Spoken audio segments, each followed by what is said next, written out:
Probably That's the old easy. school.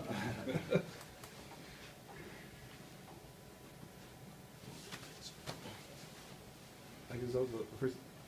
How's it going to feel to get out tomorrow and play, you know, in front of the fans with the team and stuff? I mean, you've already had that close scrimmage with playing in front of the fans and everything like that. How's it feel to get back out there? It's gonna be great. I mean, we've been practicing now. You know, we've been here the whole summer. We've been doing things against each other for a long time now, so it's gonna be good to go out and have a real game and play against each other and combine as one unit and play. So it'll be great. What do you expect to see, you know, kind of different from this year's squad as opposed to last year's squad? I think early on our defense is so much better early on. Athleticism, speed, quickness, our size, everything is just completely different than last year. Coach said that roles and rotations are starting to get defined maybe a lot earlier than they have the last few years. What do you think is the biggest kind of thing that's contributing to that right now? Guys trying to get better. Just guys buying into the system. This year, like I said, over the summer, everyone stayed here, so there was kind of that course of learning and education going on to allow people to make that step to grow and to get better. So we've seen it early on, the people that just want to step up, become leaders on off the court, even though me and Nigel are captains. We still have other leaders that are captains that are stepping everything up. So. And how big is that trip that you took to China? How big is that still even paying dividends for you right now? I'll say a lot, man. Just playing in a different aspect, playing with other guys in the conference, seeing what they bring to the table, seeing what I can bring to the table in a bigger group or a bigger setting. So I still think I'm still able to contribute that over here a little bit. How was this off-season different for you? Besides the China trip, it was probably a lot the same. I mean, even though I stayed here, but I usually end up working out a lot in the summer. Same things that we did here. But I think the biggest difference was just being together with everybody the whole summer. Besides the part where I went to China, but that's probably the biggest thing. I've never had that happen in college yet, so that's probably my biggest experience or biggest change for me. Lorenzo kind of described you guys as sneaky old. Yeah. He says you guys are going to be tougher.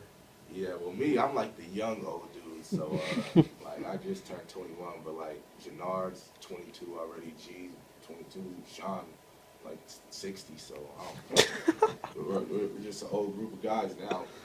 But then we also have our young guys like Darren and Nigel, they're both still young. Jamel, he's even old, but yeah, so we're an old group. Good thing we can still kind of play with energy and play like we are. You've been here for a while, you Yeah. know, with this team being like, or this is sneaky old, how much difference does that make? Because you seem more mature even than you did a year ago. It makes a big difference.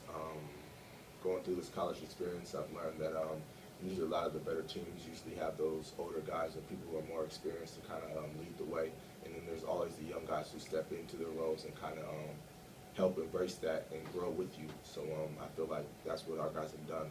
Darren Johnson's come back way more mature, way more focused. The same with a lot of the younger players. We all know Nigel's way beyond his years, so we're pretty good in that area. How natural was the fit for you and Nigel being co-captains this year? Man, it was pretty fitting. I remember, I think it was back in 5th grade, we were also co-captains of our team. It was, what team was it? Team Jones.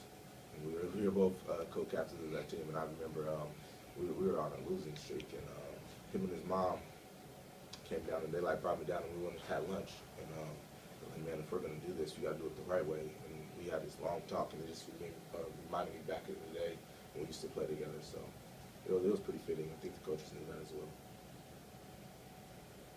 So we're at the way the team has finished the last couple of years and having not made the tournament. Is there any, being one of the teams on the team, tell the guys, hey, this is, we really need to take advantage of the opportunity we have this year with Akshar and a lot of Jars around. Is there any talk about that already or not yet? Actually, I'm surprised this year. I mean, everyone talks about going to the tournament. This year, our focus has been more about being the best we can be. And we feel like if we're able to do that at the end of the tournament, it's going to come. So without that focus, just primarily on making it to the tournament, I think we'll get there just because of our determination to be the best we can be. The way that you finished the season last year, will that have any bearing on what's going to happen now, tomorrow night, next week? That just goes back to just what I said before, just playing the best I can be. I know how I can play, and I continue to try try to make efforts in practice to play that way. So I'm just going to give it all I can out on the court. Since you got a chance to play with a number of guys from other Pac-12 teams this summer, what's kind of your thumbnail sketch of what people should see from the Pac-12 this year? I feel like they're going to be pretty good as far as all the teams that they have in the Pac-12. I just saw Oregon play the exhibition game last night, or the other night. They had like 101 points, so even though they're quote-unquote down. So I think the conference will still be pretty good. Who's a guy to watch out for tomorrow? Who's going to surprise us?